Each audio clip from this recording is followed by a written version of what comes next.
Hello class 10, good morning to all of you बच्चों. How are you my dear friends?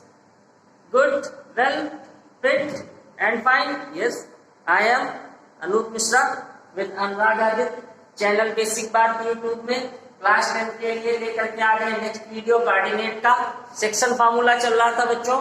Section फार्मूले के मैंने कुछ इंपॉर्टेंट क्वेश्चंस भी आपको बता दिए थे कि जब रेशियो नहीं पता होगा तो क्या मानेंगे, किस तरीके से निकालेंगे. आज हम लोग उसके आगे बढ़ते हैं और मैंने यहाँ पे बोर्ड पे कुछ लगा रखा है, आप देख लो. मैंने लगा रखा है mid point of any line. कोई भी लाइन बच्चों दो पॉइंट से मिलकर के बनती है. हालांकि इस लाइन में इनफाइनाइट नंबर ऑफ पॉइंट्स होते हैं, लेकिन जो उसके एंड पॉइंट्स होते हैं उनको लेते हैं. हम सपोज करते हैं कि ये हमारी कोई लाइन है A and B. This is A, this is B. A के कोऑर्डिनेट x1 y1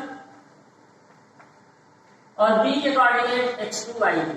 अगर ये इनके कोऑर्डिनेट्स हैं तो इसका मिड पॉइंट अगर हमें निकालना होगा सेक्शन फार्मूले से आता है. मैंने आपसे कहा था जब कभी आपको मिड पॉइंट निकालना हो तो m और n की जगह आप 1 और 1 रख देंगे, मिड पॉइंट आ जाता है. तो मिड पॉइंट का जो आपका आता है पॉइंट कोऑर्डिनेट वो ये आते हैं, तो आप याद भी रख सकते हैं x1 plus x2 y2, y1 plus y2 y2. ये आपके जो फार्मूले हैं ये आपका मिड पॉइंट का फार्मूला है किसी भी लाइन का. तो इसको मैंने क्यों बताया है, इसकी क्या जरूरत पड़ गई. अभी बच्चों जब हम मीडियन पढ़ेंगे तो इसकी जरूरत पड़ेगी. ठीक है, अब हम आते हैं दूसरा मैंने लगा रखा है सेंट्रॉइड ऑफ द ट्रायंगल. तो what is the centroid of the triangle. Triangle की तीनों मीडियन एक दूसरे को जहां पर इंटरसेक्ट करती हैं उसको कहते हैं सेंट्रॉइड. बात समझ गए. ट्रायंगल की तीनों मीडियन एक दूसरे को जहां पर इंटरसेक्ट करती है माय डियर. ये देखिए ए बी सी आपका ट्रायंगल का ये फर्स्ट मीडियन थी.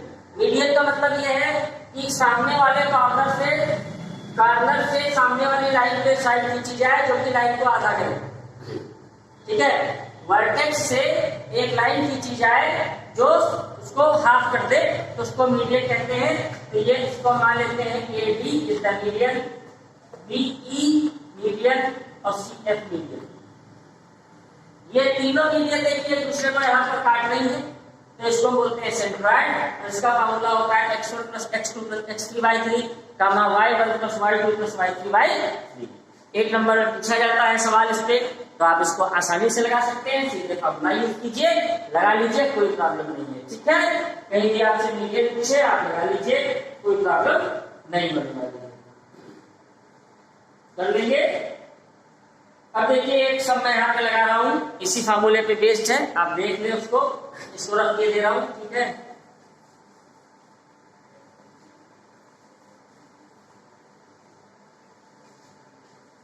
जितना ज्यादा लगाएंगे क्लास में उतनी आसानी आपके लिए हो जाएगी, क्योंकि लॉकडाउन के बाद स्कूल जब खुलेंगे तो बहुत फास्ट स्पीड से चलेगी पढ़ाई. ठीक है, एक आपका ट्रायंगल है एबीसी जिसकी कोऑर्डिनेट्स दिए हुए हैं. ABC is our triangle. This is A, this is B, this is C. Coordinate of A 7, -3. Coordinate of B 5, 3. And coordinate of C 3, -1. These are the coordinates. और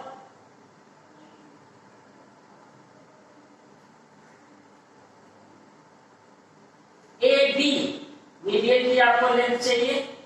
ए डी, अब देखो बच्चों A D median कह रहा है तो ए से सामने वाली साइड को हाफ करेंगे.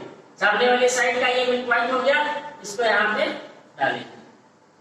ये आपका हो गया ए डी. ये आपकी एक मीडियन होगी. ये जब यहाँ आएगी इस साइड को जस्ट हाफ कर देंगे. और इसके साथ साथ बी ई, तो पॉइंट बी से आएंगे हम, इसको हाफ करेंगे, ये ई हो गया. ठीक है, तो पॉइंट बी की खासियत क्या होगी. पॉइंट बी क्या होगा, mid point of B and C, है ना. पॉइंट ई क्या होगा, mid point of A and C. मैंने अभी मिड पॉइंट का फार्मूला लिखा था. तो सबसे पहले आप क्या करोगे, बीसी का मिड पॉइंट निकालोगे. मिड पॉइंट ऑफ बीसी तो क्या होगा फार्मूला, बी के कोऑर्डिनेट 5, 3, सी के कोऑर्डिनेट 3, -1. इनको आप नेगेटिव कर दीजिए x1 y1 x2 y2. फिर आप लिखोगे d is the mid point, तो कोऑर्डिनेट आप बी क्या हो जाएंगे मिड पॉइंट के x1 plus x2 by 2 y1 plus y2 by, तो आप वैल्यू डाल दोगे डी के पॉइंट आ जाएंगे। ठीक है बच्चों, जब डी के पॉइंट आ जाएंगे तो आप क्या करोगे, ए और डी के बीच में डिस्टेंस बिटवीन 2 पॉइंट्स लगा दोगे। क्या लगा दोगे, distance between 2 points, x1 plus x2 का whole square y1 plus y2 का होल स्क्वायर अंडर रूट वाला। ठीक है, वो लगा दोगे। समझ गया बात। इसी तरीके से आप AC का मिड पॉइंट निकालोगे, तब इसमें x1 y1 x2 y2 मानोगे, ये निकल आएगा। जब ये निकल आएगा तो इसके बाद आप क्या करोगे, इसमें फार्मूला लगा दोगे B और E में डिस्टेंस बिटवीन 2 पॉइंट्स का, तो उससे आपको AB की लेंथ पता चल जाएगी और BE की लेंथ पता चल जाएगी। कर लेंगे, चलिए कोशिश कीजिए।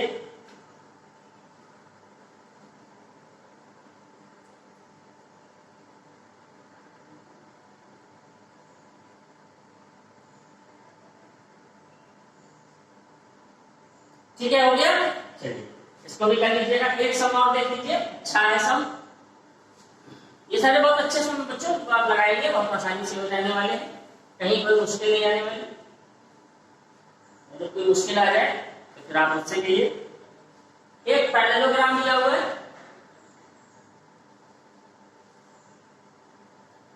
ABCD। इस पैरेललोग्राम के 3 वर्टिसेस दिए हैं। ए दिया हुआ है 3,4, बी दिया हुआ है -1, -3 और सी दिया हुआ है -6, 2। आपसे कह रहे हैं डी के कोऑर्डिनेट बताइए क्या होंगे। पैरेललोग्राम में जो डी के कोऑर्डिनेट पूछ रहा है, तो डी के कोऑर्डिनेट में पता नहीं है तो इसको ए और बी मान लेते हैं, या x1 y1 भी मान सकते हैं, नो प्रॉब्लम, लेकिन ये भी मानना सुटेबल है। फिर क्या करेंगे बच्चों, हम डायगोनल खींचेंगे। केवल यही एक तरीका है, बाकी आप चक्कर पड़ जाएंगे बहुत ज्यादा। डायगोनल खींच लीजिए, इधर ये डायगोनल खींच लीजिए। और अगर आपको पता है कि पैरेललोग्राम के जो डायगोनल होते हैं एक दूसरे को क्या करते हैं, बाइसेक्ट करते हैं, राइट। इसका मतलब पॉइंट O पर AC और BD एक दूसरे को बाइसेक्ट कर रहे हैं, तो आप क्या करेंगे, AC का मिड पॉइंट निकालेंगे, राइट, और BD का मिड पॉइंट निकालेंगे, और दोनों को मिड पॉइंट को क्या रख देंगे, इक्वल रख देंगे। समझ गए, यहाँ क्या करना है आपको, mid point of AC is equal to mid point of B, इतना रख देंगे, A और B की वैल्यू आपकी आ जाएगी, कंपेयर कर देंगे, आ जाएगी। ठीक है, इस तरीके से आएगी, मैं दिखा देता हूं। जब आप AC का मिड पॉइंट निकालोगे तो आएगा -3/2 -1। AC का मिड पॉइंट निकालोगे तो आएगा -3/2 और -1। ये AC का मिड पॉइंट आएगा, जो मैंने मिड पॉइंट का फार्मूला आपको बताया है। और जो BD का मिड पॉइंट है वो आएगा आपका -1 + a/2, -1 + a/2, और सेकंड कोऑर्डिनेट इसका आएगा -3 + b/2, -3 + b/2। ये देखिए मिड पॉइंट आ गए। अब आप इसको इससे कंपेयर कर देंगे तो A की वैल्यू आ जाएगी, इसको इससे कंपेयर कर देंगे तो B की वैल्यू आ जाएगी। कंपेयर का मतलब इक्वल कर देंगे। ठीक है, वैल्यू निकालेंगे।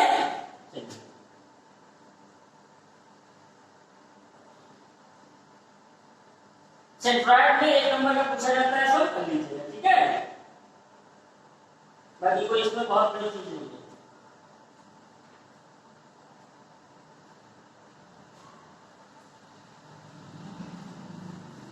इसके बाद आपका लास्ट फॉर्मूला इसमें आता है बच्चों, एरिया ऑफ ट्रायंगल का। मैं बता दे रहा हूं, ध्यान से देख लीजिएगा। एरिया ऑफ ट्रायंगल, कौन सा ट्रायंगल, ऐसा ट्रायंगल जो ABC है, A के कोऑर्डिनेट दिए हुए हैं x1 y1, B के कोऑर्डिनेट दिए हैं x2 y2 और C के कोऑर्डिनेट दिए हैं x3 y3। इस ट्रायंगल का एरिया क्या होगा, तो देखिए आपको मैं इसके फार्मूले के लिए एक टेक्निक बता दे रहा हूं, तो ध्यान रखिएगा। आप एक सर्कल बना लीजिए, फार्मूला याद करने के लिए बड़ा फार्मूला है, और सीरियल से इसमें आप कोऑर्डिनेट लिख दीजिए। जिसे आपने लिख दिया x1, फिर इसके बाद दूसरा एरो बनेगा y1 का, फिर x2, फिर y2, फिर x3, फिर y, याद नहीं बना लिया। ठीक है, अब देखिए आप फार्मूला कैसे लिखेंगे। देखिए बच्चों, एक 1/3 तो होता ही होता है, इसमें कोई दो राय नहीं। फिर आप ये ब्रैकेट लगा दो। अब आप x1 उठाओगे यहाँ, क्या लिया हमने, x1, यहां ब्रैकेट लगाओ। जब आप x1 लेोगे तो y1 नहीं आएगा, फिर आपका क्या आएगा, y2 माइनस y3। सर्कुलर में चलना है। जब आप x1 ले रहे हो तो x1 के साथ y1 नहीं आना है, y2 माइनस y3 आएगा। एक बार करोगे तो आपको समझ आएगा, y2 माइनस y3, ठीक है। फिर यहाँ प्लस लगाओगे, अभी देखिए समझ में आ जाएगा आपको। फिर आप क्या लिखोगे, x2। जब आप x2 लिखोगे तो y2 नहीं लिखा जाएगा, तो क्या लिखा जाएगा, y3 माइनस y, ठीक, प्लस x3। जब आप x3 ले रहे हो बच्चों तो y3 में लिया जाएगा, तो क्या बच्चा, सर्कल y1 माइनस y। यही आपका एरिया ऑफ ट्रायंगल का फॉर्मूला, ठीक है। सर्कल बना लेंगे तो आपको बहुत आसानी हो जाएगी। ये आपका एरिया ऑफ ट्रायंगल का फॉर्मूला होता है, 1/2 x1 y2 माइनस y3। जब x1 लेंगे तो y1 नहीं लेंगे, y2 में से y3 हटा देंगे, देखिए ऐसे एरो जा रहा है।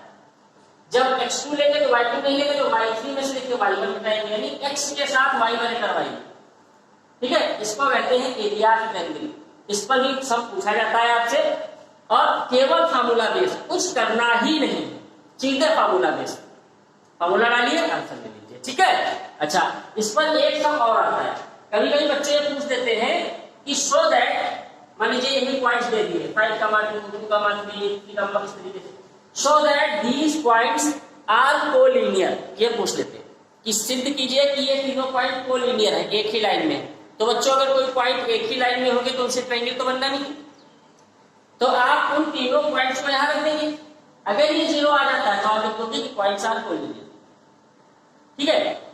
कहने का मतलब यह है कि अगर आपको कहीं ये शो करना है कि point A x1 y1, point B x2 y2, point C x3 y3, so that these points are collinear, तो कोलिनियर के लिए आपके पास 2 तरीके होते हैं, ठीक है। क्या, कौन कौन से तरीके होते हैं, जैसे आपसे कह रहे हैं दिखाइए ए, बी और सी, ये कोलिनियर, मैंने एक ही लाइन में।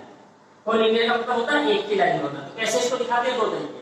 पहला तरीका क्या होता है, पहला तरीका है कि आप ए बी डिस्टेंस निकालिए, बी सी डिस्टेंस निकालिए, इनको सम करेंगे तो ये AC के बराबर है। ऐसा अगर है तो ये कोलिनियर, ठीक है। तो इसमें आप इसमें डिस्टेंस बिटवीन 2 पॉइंट्स लगाओगे, इसमें डिस्टेंस बिटवीन 2 पॉइंट्स लगाओगे, इसमें डिस्टेंस बिटवीन 2 पॉइंट्स लगाओगे, तब ये आएगा कोलिनियर।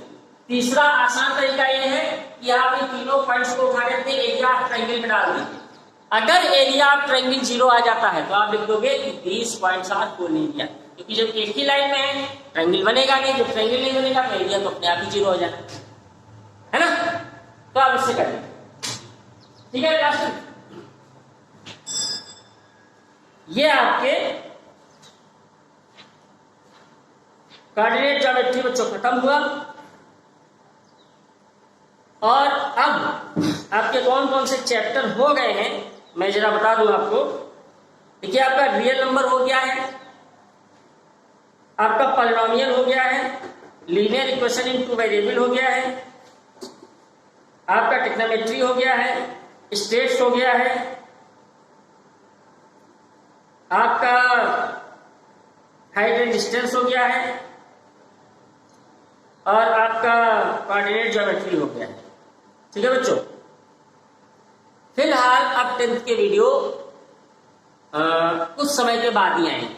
अब इतना कोर्स आप कंप्लीट कर लीजिए, लगभग 60% के ऊपर कोर्स निकल गया,